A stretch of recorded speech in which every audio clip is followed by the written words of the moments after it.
हरिओम नमो नमः। ज्ञान वैविध्य चैनल पर आप सभी का हार्दिक स्वागत।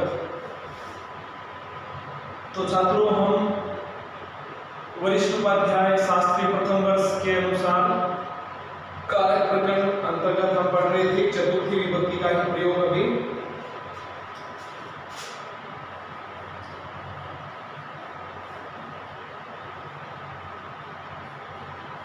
कारक प्रकरण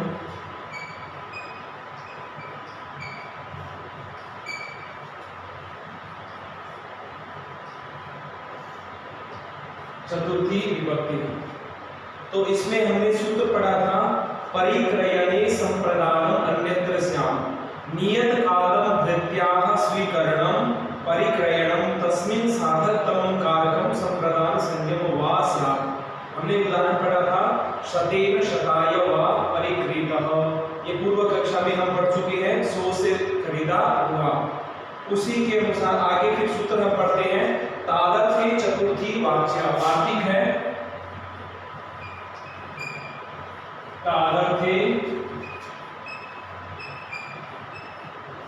चतुर्थी वाच्या। इस वार्तिक से ही स्पष्ट हो रहा है तादर्थ्ये चतुर्थी वाच्या। तो ये वार्तिक कहता है कि तादर्थ्य में कहा गया तस्मै प्रयोजनाय इदं तदर्थम,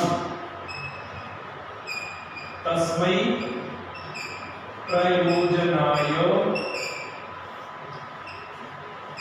इदं तदर्थम। कहा गया कि तादर्थ्य के लिए कहा गया कि तदर्थ क्या है। चलिए तदर्थ का ज्ञान करने के लिए तस्मै प्रयोजनाय, तस्मै ने उसके किसी प्रयोजन के लिए, तो प्रयोजन यानी तस्मै उसके कोई प्रयोजन के लिए, इदम तदर्थम जो जिसके लिए जो प्रयोजन हो उस प्रयोजन को ही क्या कहा गया है, तदर्थम। जिसके लिए कोई प्रयोजन हो उसके लिए तदर्थम। तदर्थस्य भावः तादर्थ्यम,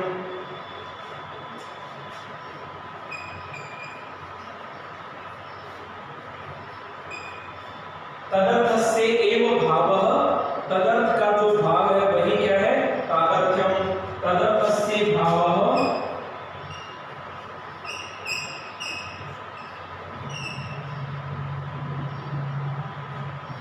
पहले अपने को वार्तिक देखना है। तादर्थ्ये चतुर्थी वाच्या, तादर्थ्य तद अर्थ में चतुर्थी विभक्ति हो जाए। अब कहा गया तस्मै प्रयोजनाय इदं तदर्थम, उसके किसी प्रयोजन के लिए उसको क्या कहा गया, तदर्थ। तदर्थस्य भावः तादर्थ्यम, तदर्थ का जो भाव है वही क्या है, तादर्थ्य। तो अपना वार्तिक कहना है कि तादर्थ्ये चतुर्थी वाच्या। तो जिस प्रकार इसका उदाहरण बनता है तादर्थ्य चतुर्थी का, मुक्तये हरिं भजति, मुक्तये हरिं भजति, मुक्तये हरिं भजति। ये उदाहरण है अपना। मुक्तये का मतलब मुक्ति के लिए हरि को भजता है। अब जैसे कोई भी भक्त है तो भक्तः हरेः भजनं करोति, कोई भी भक्त जो है अपने ईश की उपासना करता है, भगवान की उपासना करता है, भजन करता है, तो कहा गया अतो भक्तः हरेः भजनं करोति तादर्थ्यम अस्ति मुक्ति। तो अब कह रहे हैं कि वो जो भजन करने का जो तादर्थ, उसका अर्थ क्या है, उसका भाव क्या है, वो भजन क्यों कर रहा है। तो कह रहे हैं कि उसका भजन करने का तात्पर्य क्या है। तो वो कहते हैं कि वो अपने ईश्वर की जो उपासना कर रहे हैं उसमें जो उसके द्वारा जो प्राप्त है वो किस कारण, किस लिए, किस हेतु कार्य कर रहा है, किस हेतु वह भजन कर रहा है। तो कहा गया वो मुक्ति प्राप्त करना चाहता है। तो कहते हैं कि मुक्ति प्राप्त करना चाहता है, तो हो गया मुक्तये हरिं भजति।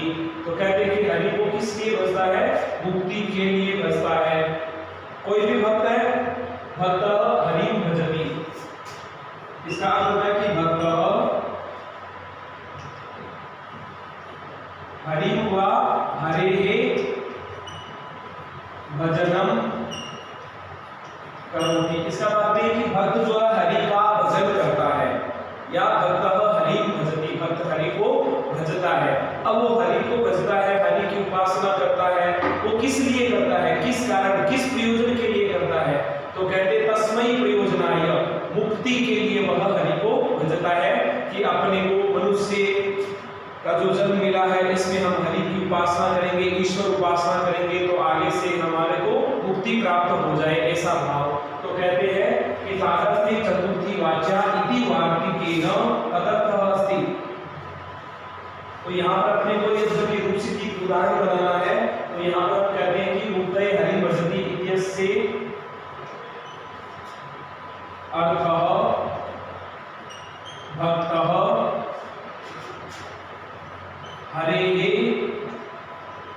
भजनं करोति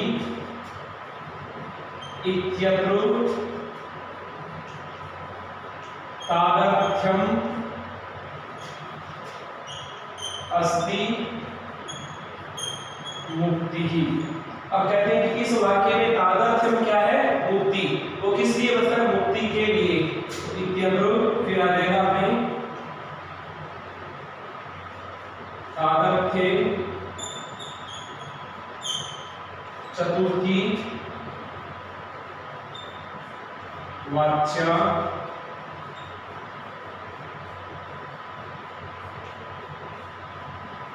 इति वार्तिकेन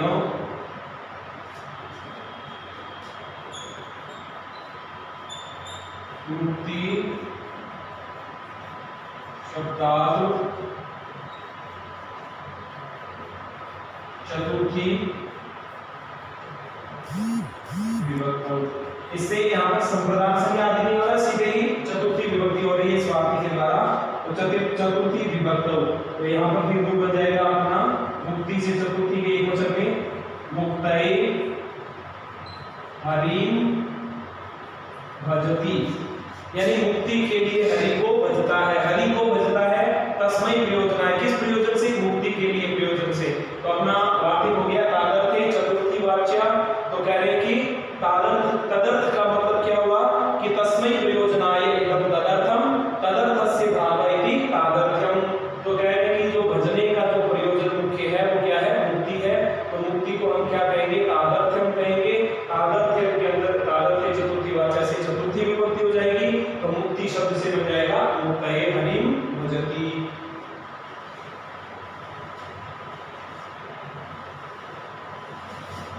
अब जिसी प्रकार इसी से अन्य कोई उदाहरण युपाय दारु, जिस प्रकार है युपाय दारु।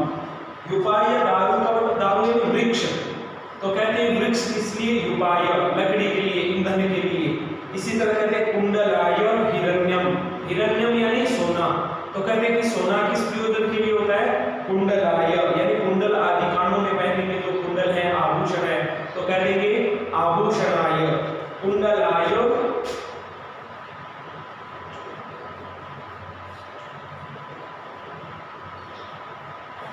कुंडलाय हिरण्यम।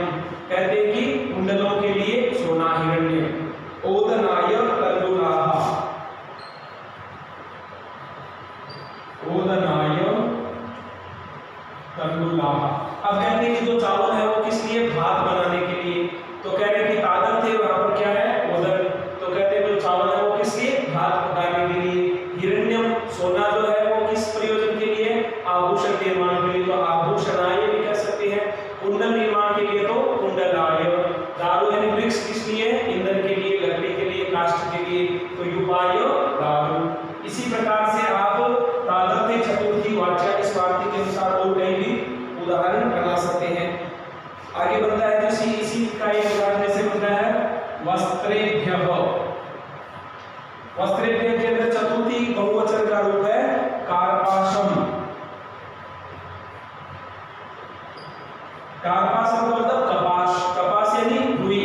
तो कहते हैं कि रुई जो कपास है उससे धागा बनता है, धागे से फिर वस्त्र बनते हैं।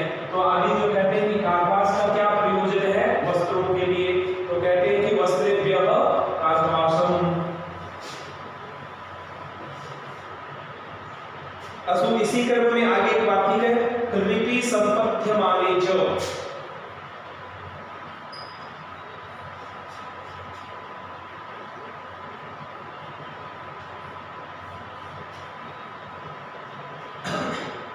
क्लिपि संपथ्यमाने च, ये कहता है क्लिप धातोः प्रयोगे।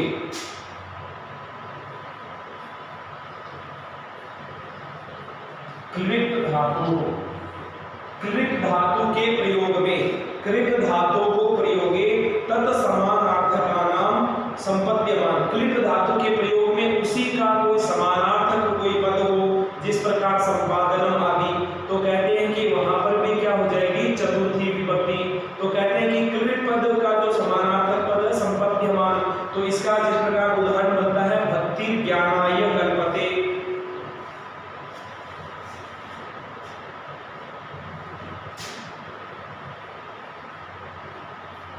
भक्ति ही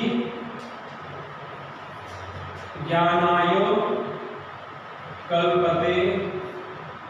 कहते हैं कि भक्ति किस लिए होती है, ज्ञान के लिए, भक्ति ज्ञानाय कल्पते संपद्यते जायते।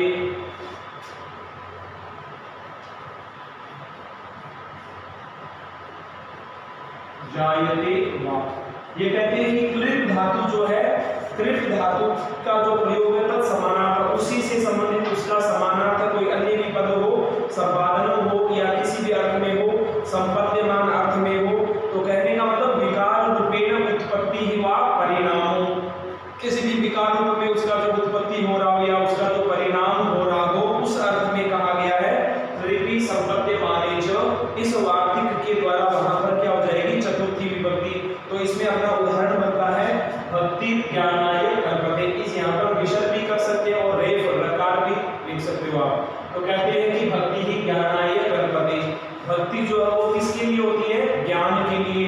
भक्ति ही ज्ञानाय संपद्यते, भक्ति ही ज्ञानाय जायते। तो इसके तीनों उदाहरण हो जाएंगे समानार्थक। इसी क्रम में आगे फिर है उत्पादेन ज्ञापिते च। अपना वार्तिक है उत्पादेन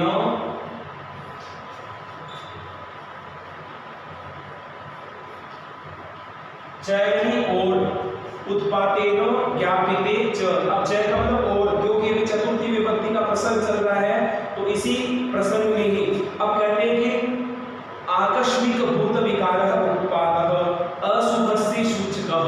अब यहाँ पर क्या उत्पादेन ज्ञापित, उत्पाद के द्वारा जो हमें ज्ञान हो, उस अर्थ में ये कह रहा है क्या हो जाए, चतुर्थी विभक्ति। तो उत्पाद का मतलब जैसे अभी मौसम बरसात का हो रहा है, तो इस समय जिस प्रकार से आंधी तूफान आते हैं, तो वो हमारे लिए आंधी तूफान जो है नुकसानदायक भी है, उत्पाद भी करते हैं। आकस्मिक अचानक जो आंधी तूफान आते हैं, तो वो सब कहते हैं अशुभस्य सूचकः। तो कहने का मतलब कोई नुकसान भी हो सकता है। तो यहाँ पर कहते हैं कि उत्पाद का तात्पर्य हुआ अशुभस्य सूचकः आकस्मिक भूत विकारः उत्पादः। आकस्मिक अचानक कोई उत्पन्न होने वाला विकार। तो कहते हैं कि अचानक कोई आंधी आ जाए तो उससे किसी न किसी नुकसान होने की संभावना रहती है, इसलिए कहा गया है कि अशुभस्य सूचकः आकस्मिक भूत विकारः उत्पादः। तो कहते हैं कि तेन ज्ञापिते अर्थे चतुर्थी विभक्ति। तो कहते हैं कि उसके ज्ञापित होने पर, उसका ज्ञान होने पर वहां पर क्या हो जाती है, चतुर्थी विभक्ति। जिस प्रकार उदाहरण बनता है वाताय कपिला विद्युत, वाताय कपिला विद्युत। अब कहते हैं कपिला, कपित रंग की, कपि रंग की जो विद्युत है यानी बिजली, आकाश में जो बिजलियां चमकती है, तो कहते हैं कि जो आकाश में कपिला रंग की जो बिजली चमक रही है, वो किसका सूचक है, वाताय। वात यानी आंधी तूफान का सूचक है, बहुत तेज भयंकर हवा का, आंधी का सूचक है। तो कह रहे हैं कि उत्पाद के द्वारा जो हमें ज्ञापित होता है, उस अर्थ में भी क्या हो जाती है, चतुर्थी विभक्ति। किस वाक्य के द्वारा, उत्पादेन ज्ञापिते च। उत्पाद के द्वारा आकस्मिक अचानक कोई अशुभ का जो सूचक है, जो आकस्मिक विकार है, आकस्मिक जो उत्पाद है, उसके ज्ञान होने से उसके कारण वहां पर चतुर्थी विभक्ति हो जाएगी। तो कहते हैं कि वाताय कपिला विद्युत, इसका अर्थ यहाँ पर हुआ कि महावातस्य सूचिका अस्ति कपिला विद्युत। तो कहते हैं उत्पादेन ज्ञापितो अस्ति वातः, उत्पाद के द्वारा हमें ज्ञापित क्या हो रहा है, जब बिजलियां चमक रही है तो हमें किसका ज्ञान हो रहा है कि अब वायु या आंधी तूफान आ सकता है, अचानक कोई उत्पाद हो सकता है। इस अर्थ में कहते हैं उत्पादेन ज्ञापित च। इस वाक्य के द्वारा जो वात पर क्या हो जाएगी चतुर्थी विभक्ति। तो ये आपकी उपस्थिति हल हो जाती है। तो यहाँ पर हम कह सकते हैं कपिला विद्युत जो है उत्पादस्य सूचकः अस्ति अतः उत्पादेन व्यापिते च इत्यनेन वार्तिकेन वात शब्दात् चतुर्थी विभक्तौ वाताय कपिला विद्युत इति रूपम। तो कहते हैं अपना ये जो वार्तिक है इसी वार्तिक के द्वारा बोध होता है आतपाय अतिलोहिनी, इसी में है पीता वर्षाय विद्येया दुर्भिक्षाय सीता भवेत्। तो कहने का तात्पर्य हुआ कि जो कपित रंग की जो कपिला रंग की जो विद्युत है वो वात का आंधी तूफान का सूचक है, अतिलोहिनी जो है वो आतप का सूचक है, बहुत गर्मी का। पीता विद्येया वर्षाय, पीले रंग की जो बिजली चमकती है वो वर्षाय वर्षा का सूचक है। दुर्भिक्षाय सीता भवेत्, तो सफेद रंग की जो सीता बताई वो दुर्भिक्षाय यानी बरसात न आना आदि दुर्भिक्ष अकाल के रूप में। इसी तरह से आगे की वाक्य पूर्ण है हित योगे च।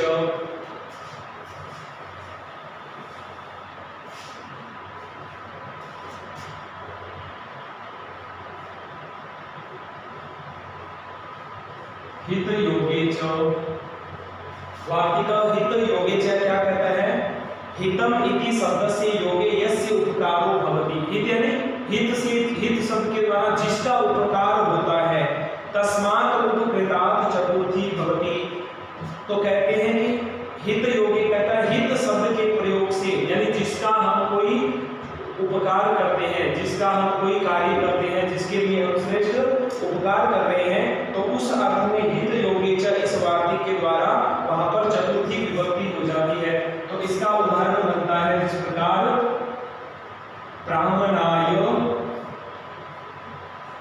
हितम, ब्राह्मणाय हितम। अब इस हितम इस हित शब्द के द्वारा किसका उपकार हो रहा है, यहाँ पर ब्राह्मण के लिए उपकार हो रहा है। तो हम यहाँ पर कह सकते हैं इत्यत्र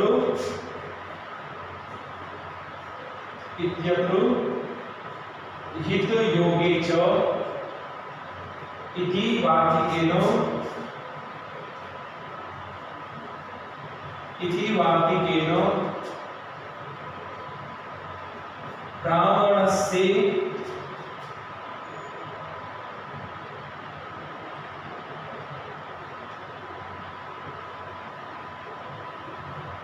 ब्राह्मणस्य हितम अतः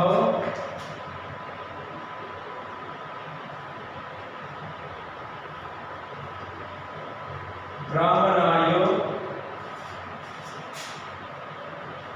इत्यत्र चतुर्थी विभक्तौ। तो कहने का तात्पर्य हुआ किसका हित हो रहा है इसमें, ब्राह्मण का हित हो रहा है। मूल शब्द इसमें ब्राह्मण, तो कहते हैं कि ब्राह्मण से हितम अतः ब्राह्मणाय इत्यत्र चतुर्थी विभक्तौ। तो यहाँ पे चतुर्थी विभक्ति हुई है किसके द्वारा, हित योगे च इस वार्तिक के द्वारा। तो कहते हैं कि जिसका उपकार किया जा रहा हो, जिसका कोई कल्याण हो रहा हो, जिसके लिए कोई श्रेष्ठ कार्य किया जा रहा हो, उसमें हित योगे च इस वार्तिक के द्वारा वहां पर क्या हो जाती है चतुर्थी विभक्ति। अब इसी क्रम में आगे हम सूत्र पढ़ते हैं क्रियार्थोपपदस्य च कर्मणि स्थानिनः।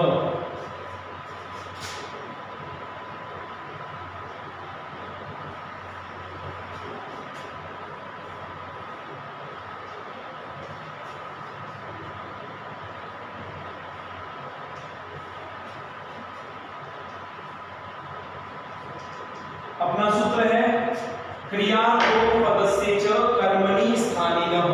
क्रियार्थोपपदस्य च कर्मणि स्थानिनः, ये अपना सूत्र कहता है क्रियार्थ जिस क्रिया का अर्थ उपपद से च, उस उपपद का अर्थ कर्मणि स्थानिनः कर्म के स्थान पर। कहते हैं कि उस क्रिया का जो कोई अर्थ आता हो उस अर्थ में उसके जो कर्म है उस कर्म के स्थान पर क्या हो जाएगी, कोई सूत्र की वृत्ति पड़ेगी। क्रियार्थ क्रिया उपपदम यस्य तस्य स्थानिनो अप्रयुज्यमानस्य तुमुनः कर्मणि चतुर्थी स्यात्। ये कहता है कि जहां पर उस क्रिया का अर्थ तुमुन प्रत्यय का जहां पर अर्थ आ रहा हो, उस तुमुन प्रत्यय का अर्थ होने पर जो कर्म है उस कर्म में क्या हो जाएगी चतुर्थी विभक्ति। तो ये अपना सूत्र सीधी सी बात यही कह रहा है कि क्रिया जिस क्रिया का अर्थ उपपद उसका जो उपपद है यस्य तस्य उसका जिसका स्थानीय उसका स्थानीय अप्रयुज्यमानस्य जो प्रयुज्यमान जहाँ पर न हो जहाँ पर विद्यमान न हो उस अर्थ में तुमुन प्रत्यय यदि वहाँ पर लगा हुआ है तो कहते हैं कर्मणि चतुर्थी स्यात् उसके कर्म में जो चतुर्थी विभक्ति स्यात् यानी हो जाएगी। तो इसका उदाहरण बनता है फलेभ्यो याति, फलेभ्यो याति ये अपने को रूप सिद्धि हल करनी है। तो अपना प्रश्न यही बनता है कि यहाँ पर फलेभ्यो याति के अंतर्गत यहाँ पर फलेभ्यो में कौन सी विभक्ति है? यहाँ पर विभक्ति हुई है चतुर्थी विभक्ति का बहुवचन का रूप हुआ है। अब याति यानी जाता है। अब कहते हैं किस लिए जाता है? तो इसका अर्थ होता है फलानी आहर्तुम याति इत्यर्थः। फलानी आहर्तुम इस रूप सिद्धि का अर्थ होता है फलानी आहर्तुम याति इत्यर्थः। कहते हैं कि फलानी आहर्तुम याति फलों को लाने के लिए जाता है। अब हमें फलों की आवश्यकता है तो हम बाजार जाएंगे या किसी पेड़ के पास जाएंगे या वन में जाएंगे, जंगल में जाएंगे, बगीचे में जाएंगे, उद्यान में। तो वो किस लिए जाएंगे? फलानी आहर्तुम फलों को आहर्तुम लाने के लिए। तो यहाँ पर अर्थ हो रहा है फलानी आहर्तुम याति यानी फलों को लाने के लिए जाता है इस अर्थ में। तो कहते हैं कि यहाँ पर आहर्तुम का मतलब क्या हुआ? तुमुन प्रत्यय हुआ ना इसमें। तो अपना जो कहते हैं क्रिया तो पद से क्रिया का कोई उपपद जो है उसका जो कर्मणि। अब आहर्तुम तुमुन प्रत्यय के प्रयोग में यहाँ पर कर्मणि इसका कर्म क्या है? याति जाता है। आहर्तुम किस लिए? फलानी फलों को लाने के लिए। तो यहाँ पर इसका कर्म क्या हो गया इस वाक्य में? फलानी यानी बहुत सारे फल। ये द्वितीय विभक्ति का बहुवचन का रूप है। तो ये अपना सूत्र कहता है कर्मणि स्थानीय। अब इस अर्थ का जो कर्म है वो क्या है? फल है। तो कहते हैं कि उस कर्म में क्या हो जाएगी फिर? चतुर्थी विभक्ति। तो फल शब्द से फिर चतुर्थी विभक्ति, यहाँ पर द्वितीय विभक्ति का ये बहुवचन का रूप है। तो यहाँ पर चतुर्थी विभक्ति का बहुवचन का रूप क्या हो जाएगा? फलेभ्यो याति। अब अपन इसको इस प्रकार से लिख सकते हैं फलेभ्यो याति इत्यत्र फलानि आहर्तुम याति इति अर्थः। अतः तुमुन इत्यस्य तुमुन प्रत्यय का प्रयोग करने पर कर्म फलानी। अतः इसका कर्म क्या हो गया? फलानी। अतः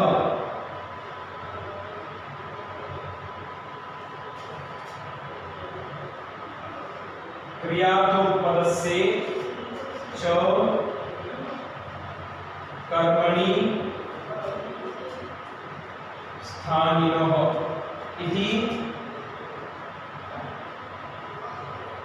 इति सूत्रेण फल इत्यस्य चतुर्थी विभक्तौ बहुवचने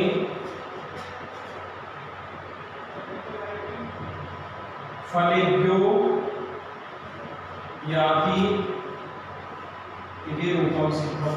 तो कहते हैं कि फलानी आहर्तुम याति अपना सूत्र कहता है क्रिया का जो उपपद है वहां पर उसका जो कर्म है तुमुन प्रत्यय का प्रयोग होने पर उसका जो कर्म है उस कर्म के स्थान पर चतुर्थी विभक्ति हो जाएगी तुमुन का अर्थ देने पर। अब यहाँ पर सीधा हो गया फलेभ्यो याति। इसका तात्पर्य फलों के लिए जाता है और इसका अर्थ हो गया फलों को लाने के लिए जाता है। तो तुमुन का प्रत्यय का जो प्रयोग है वो चतुर्थी विभक्ति के लिए ही किया जाता है। जब आप किसी भी वाक्य में चतुर्थी का प्रयोग नहीं करते हो तो वहां पर हम तुमुन प्रत्यय का प्रयोग करके चतुर्थी का अर्थ हम लगा सकते हैं। तो इसी में आगे उदाहरण बनता है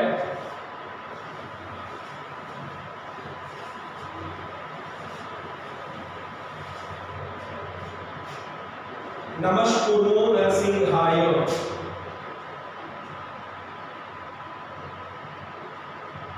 नमस्कुर्मो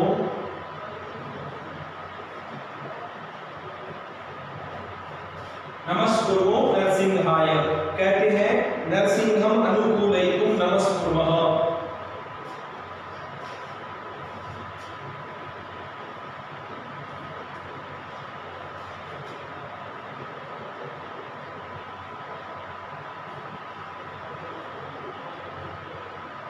नरसिंहम अनुकूलयितुम,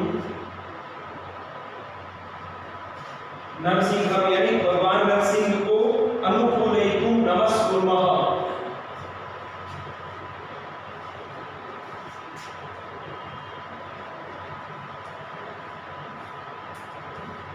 नरसिंहम अनुकूलयितुम नमस्कुर्मः। अब ये उदाहरण में से देखें तो कहां से बना है? कहते हैं कि प्रहलाद के जो पिता हिरण्यकश्यप को है वो कहते हैं कि बताओ कि इस खंभ में हो गया भगवान प्रहलाद जो कहते हैं कि हर जगह मेरे भगवान नारायण विद्यमान है, उस स्थिति में वहां पर कहा जाता है उसके पिता के द्वारा हिरण्यकश्यप के द्वारा कि बताओ इस स्तंभ में भी आपके भगवान है क्या? तो वो कहते हैं हाँ इसमें भी भगवान है। तो उसको जब स्तंभ को तोड़ा जाता है उस स्थिति में स्तंभ से जो भगवान निकलते हैं नरसिंह अवतार के रूप में, तो कहते हैं कि जो उस समय वो बहुत ही क्रोध वेला में रहते हैं और वो फिर हिरण्यकश्यप का वध करते हैं, उसको मारते हैं। उस स्थिति में नरसिंह भगवान के क्रोध को देखकर प्रहलाद के मन में ऐसा विचार आता है कि नरसिंह भगवान तो बहुत क्रोधी है, तो कृपया हम इनको शांत करें। तो अब वो शांत किसी को भी शांत किस प्रकार से किया जाता है? क्रोध को नमस्कार करके या उनका आदर सत्कार करके। तो उस स्थिति में जो प्रहलाद के द्वारा जो नमस्कार किया गया है उस उदाहरण को ही यहाँ पर लिया गया है, नमस्कुर्मो नरसिंहाय, यानी नरसिंह भगवान के लिए नमस्कार। तो कहते हैं नरसिंहम अनुकूलयितुम नमस्कुर्मः। अब यहाँ पर नमस्कार किस लिए किया जाता है? नरसिंह को अपने अनुकूलितुम, अपने अनुकूलन में यानी उसको उनको शांत करने के लिए, अनुकूलन में लाने के लिए नमस्कार करते हैं सारे। तो कहते हैं नमस्कुर्मो नरसिंहाय। तो यहाँ पर तुमुल प्रत्यय का प्रयोग हुआ है, इसलिए क्रिया पद से च कर्मणि स्थानेन। अब कहते हैं कि यहाँ पर इसका अनुकूलित किसको करना चाह रहे हैं? नरसिंह को। तो इसका कर्म क्या हो गया? नरसिंहम। तो कहते हैं कि नरसिंह भगवान जो है यहाँ पर कर्म हो गए, तो इस कर्म में यहाँ पर कर्मणि स्थानेन इस सूत्र के द्वारा नरसिंहाय यहाँ पर क्या हो गई? चतुर्थी विभक्ति का प्रयोग हो गया।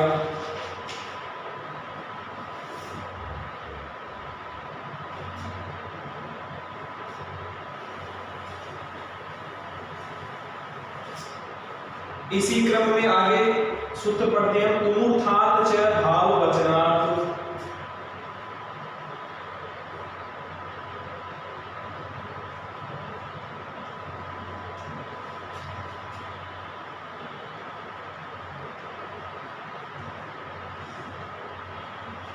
तुमूर्थात् च भाववचनात्, ये अपना सूत्र कहता है तुमूर्थात् च भाववचनात्। अब यहाँ पर हम इसको टैग को स्वसंधि करके चय भी कर सकते हैं। तो कहते हैं कि भाववचनाश्च इति सूत्रेण यो विहितः तदन्तात् चतुर्थी स्यात्। ये कहते हैं कि तुमूर्थ प्रत्यय का प्रयोग जहाँ पर किया जाए वहाँ पर भाववचन होने के कारण वहाँ पर भी हमें क्या करनी चाहिए? चतुर्थी विभक्ति। तो इसका उदाहरण बनता है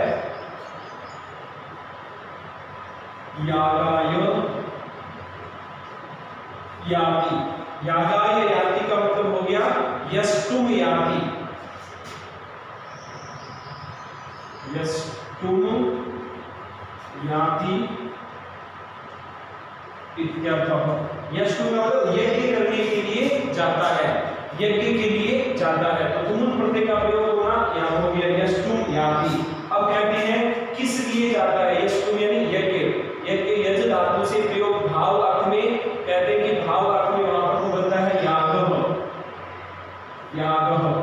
तो कहते हैं अपना जो सूत्र तुमूर्थात् च भाववचनात्, भावे घय प्रत्यय होगा ये यागः ऐसा जो बनता है। तो कहते हैं कि भाववचन के कारण तुमूर्थात् च भाववचनात्, इससे याग शब्द में क्या हो जाएगी? चतुर्थी विभक्ति। तो अपना उदाहरण बन जाएगा यागाय याति। अपना सूत्र तुमूर्थात् च भाववचनात् कहता है यानी और, जो कि अभी चतुर्थी का प्रश्न चल रहा है। तो कहते हैं भाववचनाश्च इति सूत्रेण यो विहितः तदन्तात् चतुर्थी वाच्य चतुर्थी स्यात् यागाय याति यष्टुम याति इत्यर्थः।